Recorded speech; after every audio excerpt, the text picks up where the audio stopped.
there. So yeah, you say it was good too, but you're going to be some untrained 6-year-old and pee in it a little later on. So we'll see. Yes, I do intend to pee in the well pond. That is indeed the case. We're going to have some good times. See what we have to say about that.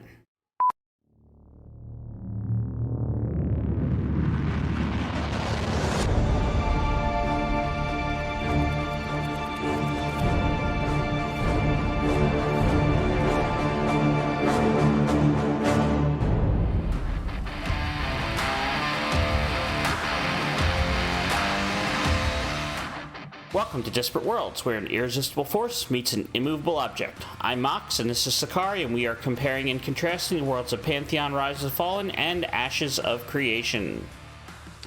That indeed we are doing, Mr. Mox. It's good to see you again. Good to see all our friends again as well. Welcome to another episode of Disparate Worlds, where I will be discussing Wild's End and some other things with my very own halfling friend, Mox. As a more dwarven body type than halfling, but that's okay. Dwarven. Hey, you just need the beard. If you're gonna dwarf out, you need the beard. Too itchy, man. Too itchy. You gotta commit, man. If you can do the body shape, you gotta commit. Make it happen. Dude, that's so good to give you. Maybe I'll do Movember. We'll see. There we go. Yes. Every inch of beard, you get to donate $100 to charity. How do you think about that, Sechari? I wonder perhaps if we should take him on. I wonder if you could grow that kind of beard. Like, you'd be ZZ Top by the time we're done by the end of November. That'd be great. Maybe you'll decide you actually really like it. Yeah, we'll see. The good thing about a beard is if you get soup in it, you got something to eat later on. Yeah, that's snack. Leftovers. Yeah. All right, we're not supposed to be labor stuff, especially my lack of facial hair. True. It's true, yeah. Or in any hair, for that matter. Okay, so after all of that beautifulness, like and subscribe, please. If we didn't scare you away. To want more, how about that? That's just if you are still with us, thank you. Right. This episode we're going to cover the recent Pantheon developer live stream.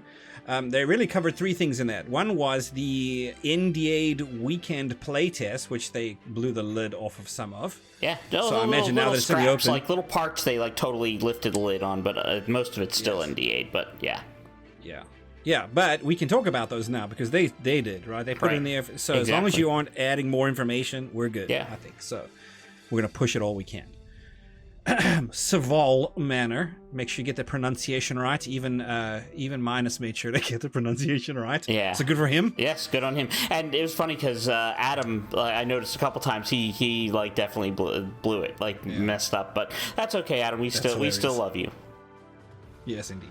Yes. And then the Wellpond, which is part of Wild's End. It's been showed before, but there was some development that happened in that area, so it was good to see some new stuff there. So yeah, you say it was good too, but you're going to be some untrained 6-year-old and pee in it a little later on. So we'll see. Yes, I do intend to pee in the Wellpond. That is indeed the case. We're going to have some good times. See what we have to say about that.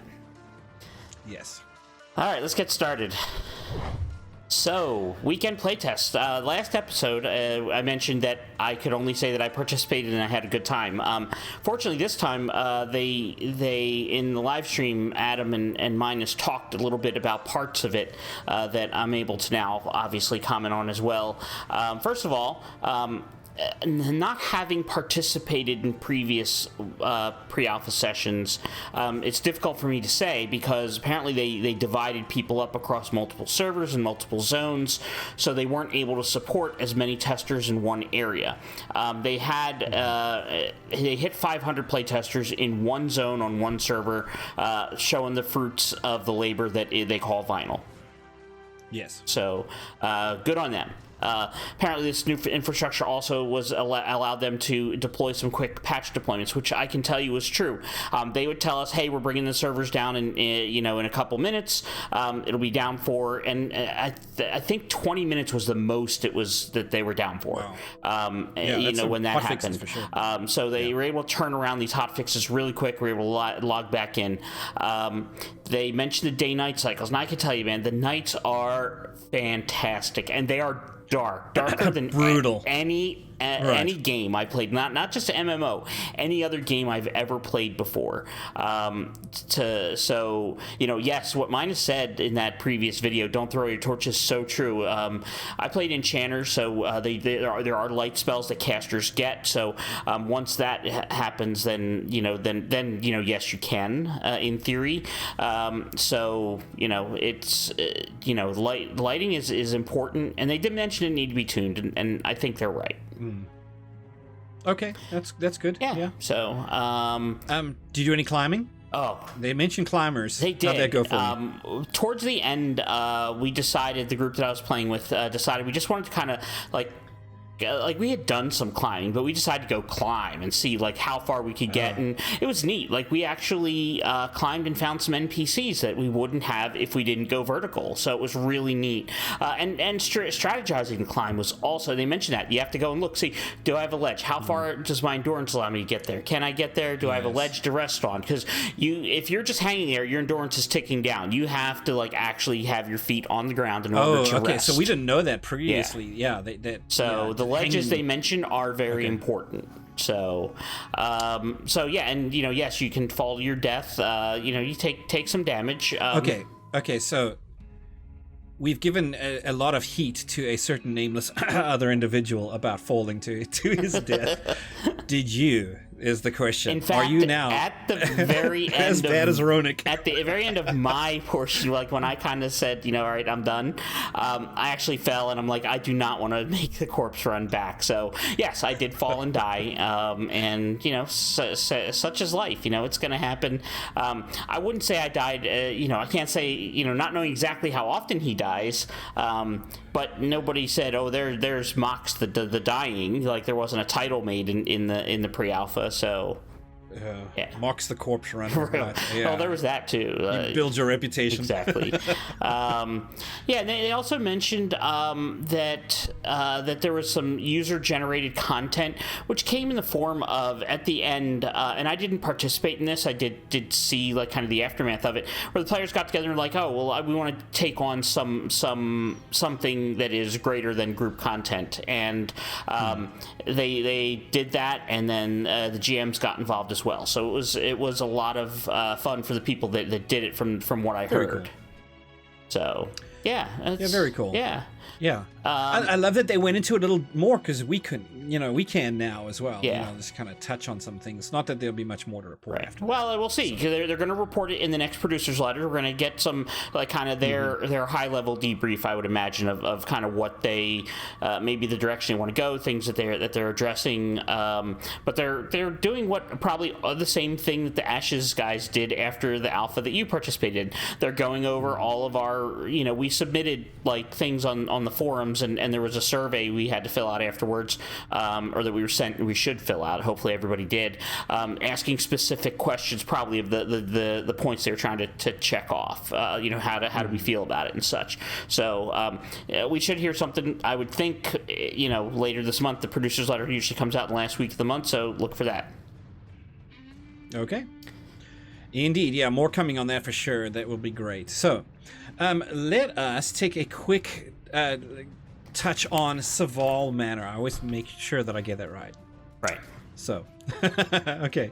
So, a collaborative effort between lead writer Justin Gerhardt, also known as JN, right here, I think here and there, and environmental concept artist Brett Knuckles, who worked together to come up with a story and come up with some images / graphics to illustrate the story that were then both handed to Minus, who put the video together and narrated and told the story, and so we got a showcase of that. So we're playing that obviously in the you can see that as we're chatting about it. So thoughts, Mox? What were your impressions? They mentioned one of their inspirations was the State of Unrest in EverQuest, and that was a like level 20-ish dungeon at the time when 50 was the highest level.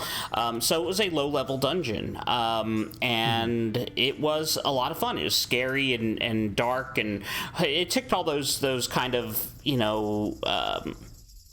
spooky, scary movie type of, of boxes, if you will.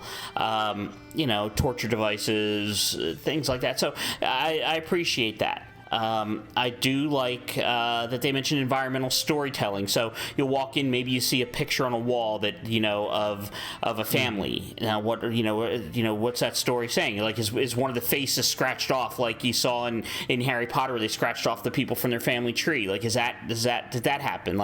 So yes. That's the type of thing I'm hoping and expecting to see when they say environmental storytelling.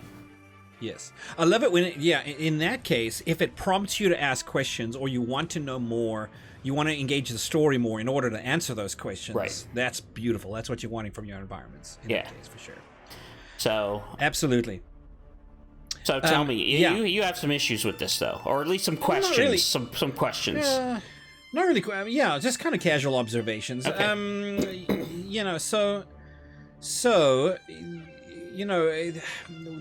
I wonder perhaps if the trope has been done to death of there is a scary family that lives in a scary manor and they do scary things and it doesn't end well and now it's full of scary ghosts, right? Kind of a thing. Mm-hmm. That's safe.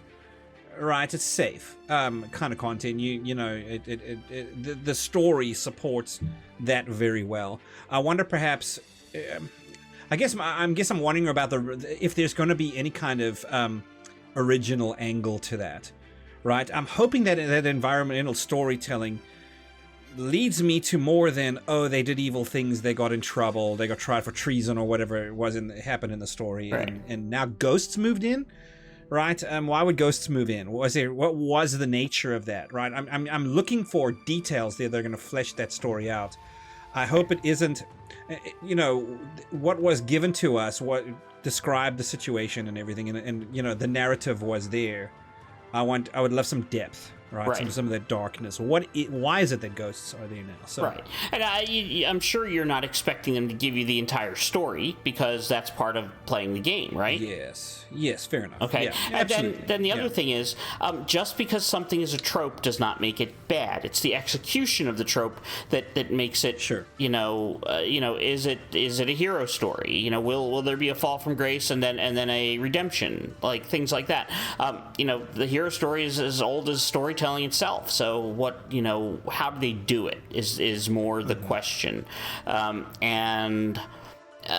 given that this comes down to trust. I trust Joppa's decisions in who he has in place to execute the vision.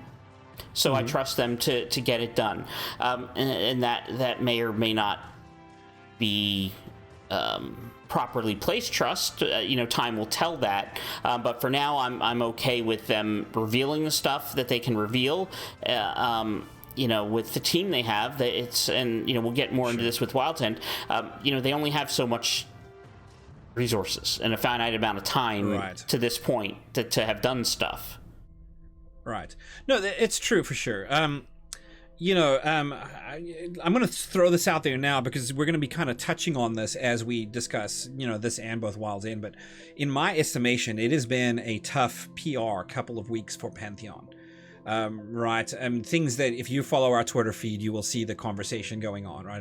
The both of us individually, and then our shared Disparate Worlds Twitter feed. But we had Asmon Gold who I looked at, I think it was a narc video or something, and looked at that, and so it had some kind of negative comments that went on, and then a more recent narc video that covered Josh Strife Hayes and mentioned a lot about Pantheon. So just a lot of conversation about it, where I think the emerging idea was, well, we're not so impressed with what we're seeing. Right. I mean, I don't think that's and I think people are thinking that Pantheon should be further along, in Ashes, because Ashes was started later, but Ashes of Creation didn't have to suffer through a small development team, the death of their founder, things that Pantheon had to work through and figure out. And you got a small team as compared to a huge team. You've got limited funds as opposed to the deep pockets of Steven, and you can't. They're apples and while they are both in the same space, the companies are apples and oranges. Yes, and that you've got to, yes, absolutely, fully agree with that, right? But then, given all of this conversation where people are like, well, we've got a skyscraper here and we've got a hut here, right? They're like, oh, the hut. Well, no, don't dismiss it, right? There's a lot of good there, and that's what I think we're trying to... Yeah. But I think in light of that conversation that's going on, I think Pantheon needs its wins. It does, and I hope that the co-stream will be... one of those victories that, when that happens, that people will be able to say, okay, yes, we're seeing this now. Yes, it's not as polished as Ashes, but it is something, and it is moving forward, and there has been improvement. So I'm hoping that when that happens, I think we're, at this point where they haven't announced anything, and it's now the middle of October. I would assume that the co thing is going to happen sometime in November, and I think he even tweeted that that's what they're shooting for. Okay. So, and that's good. But I think the way that relates now back to what we're talking about, because we didn't connect them too well, I think, right, is that if you look at Sevil Manor, you have where a lore writer worked with a concept designer, right? An artist, a 2D artist, who they mentioned, to be fair, that has been working on some 3D stuff. So they throw that out there too, right? They come up with an image and a story that then Minus is able to put together into content. Well, that's not the game. You know what I'm saying? That's not stuff to show in the game. And I think that's where... I think they need some wins showing things in game, which is why, we'll get to it, I think that what they showed with the Wellpond is a step in the right direction. Right. I think that's where they need to be going. The more things you can show, 3D art, right? Or in game, it's something in the engine. Yes, not even just 3D art, but something that's actually in the game engine. Yeah, for sure. Yes, fully. Okay, so we mentioned Wild's End. Yep. Do you want to move on to that? Yeah, the Halfling home area, home space, home continent. I don't know what it's going to be, but that's where if you decide to be born a Halfling, that's where you're going to start.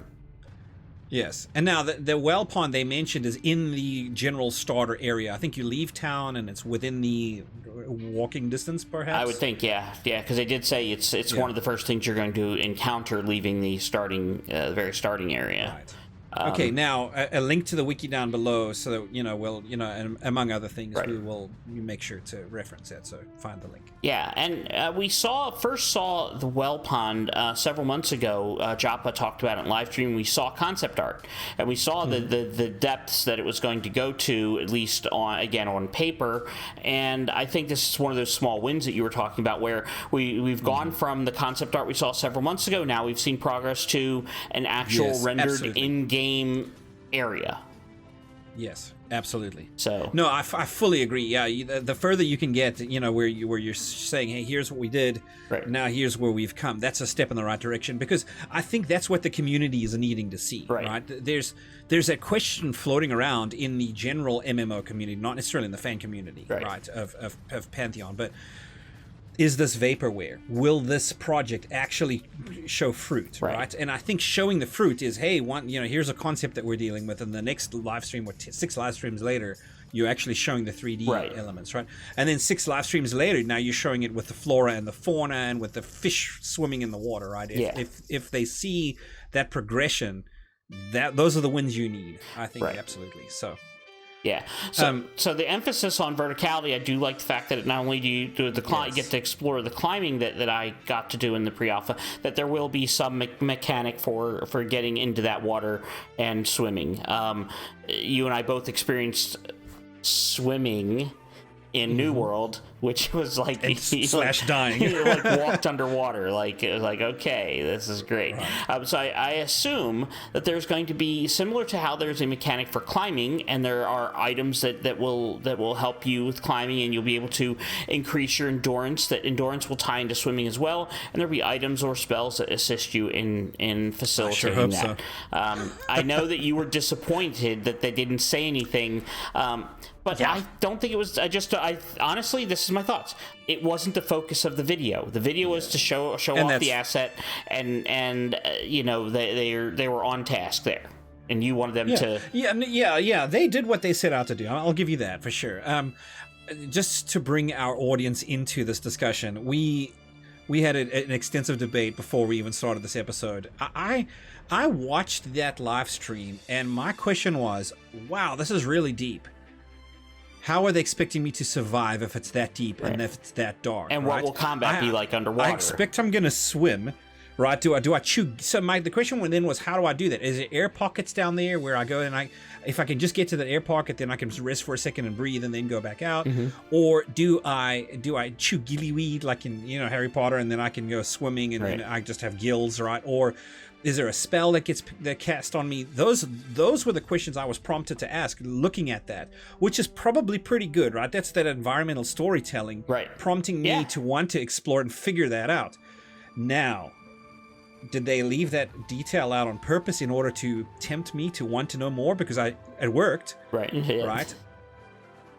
But I kind of wanted that answer, and I kind of wish they had told me in that live stream, okay, so this is the way that we're going to do it. There will be air pockets, and you'll be able to go down and find those. Right. I wonder. And I have the wiki open. I'm just going to, let's see if is there anything on swimming in the wiki. Nothing off top, but I do remember them talking about pressure being one of the things you can acclimate to. Pressure. Because the Dark Mirror have like an innate bonus to that type of acclimation. So cold and we saw pressure. It in the states, right? When we were discussing states, right? Under pressure or something was one of the states. I probably butchered that, but yeah. So, okay, more to come. Yep. All right. So again, we don't want to run too hard on this. There was one other big thing you had issues with in looking at this about the textures. Oh, you felt it was very monochrome, so to speak. Yes, I thank you for prompting that. I was looking at my notes going, I had another issue. I thought I had to explain I thought I peed in the whale pond well enough.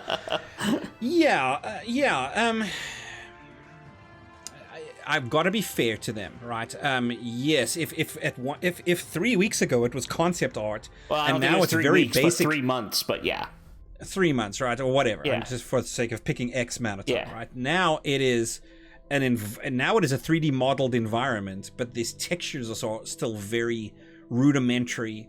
Okay, I'm expecting too much, but part of me was like, when I noticed it as well, it was a lot of use of the same texture. Right. It was almost all the same texture, if we're being perfectly honest. But Adam did say this is just a canvas, and they will be adding in flora and fauna and things of that nature, plus the change that the depth mechanic will add in, which is darkness. You like that. But I mean, if you think about it, honestly, if you went into, say, a quarry that was flooded now, and you swam down, it's gonna be mostly the same textures. Like murky. Yeah, it's true. It's muddy. A quarry will have like rock walls, and it'll probably be pretty much the same type of rock because you're in a limited area. So while this is deep, it still is limited, and maybe there could be some changes as you go down, but I don't think it's that unrealistic, to be honest with you. And I suspect that's true. And a lot of time, and also at the same time, you don't want to invest too much in textures if the darkness is really the main mechanic, right?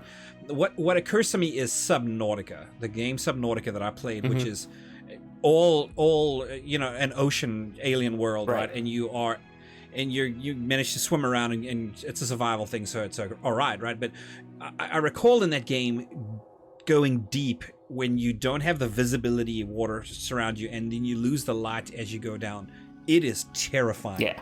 There is something about that, right? I think that what is the fear of water, right? There's a word for it. There's not going to hydrophobia. Sure.